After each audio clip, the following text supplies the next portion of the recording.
બુલેટિનની શરૂઆત કરીએ તો અમદાવાદમાં ઉત્તરાયણને લઈને જિલ્લા કલેક્ટર દ્વારા સંવેદના અને સુરક્ષાનો અનોખો સંદેશ વહેતો કરાયો છે। શહેરની વિવિધ શાળાઓના અંદાજે 5 લાખ વિદ્યાર્થીઓએ મારો આનંદ કોઈનો જીવ ન લે તેવા સૂત્ર સાથે શપથ લીધા તો સેવન્થ ડે સ્કૂલ સહિતની સંસ્થાઓમાં બાળકોએ જીવલેણ ચાઇનીઝ દોરીનો ત્યાગ કરવા અને પક્ષીઓના રક્ષણ માટે વહેલી સવારે કે મોડી સાંજે પતંગ ન ચગાવવાના શપથ લીધા છે। વહીવટીતંત્રના પ્રયાસથી વિદ્યાર્થીઓમાં પક્ષીઓ અને માનવ સુરક્ષા પ્રત્યે જાગૃતિ ફેલાઈ છે।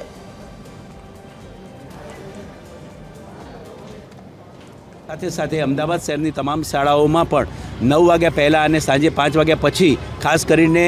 આ પતંગ ન ચગાવવા ઉપર ભાર મૂકવામાં આવ્યો છે અને વિદ્યાર્થીઓ પોતાની રીતે ખાસ કરીને આ ચાઇનીઝ દોરી નહીં વાપરવા અને અબોલ પશુઓને ખાસ કરીને પક્ષીઓ જે છે એમને ઘાયલ ન થાય તેમાં પોતાની કોઈ ભૂમિકા ન રહે તે માટે આ પ્રકારનો સંકલ્પ જે છે એ લેવડાવવામાં આવે છે।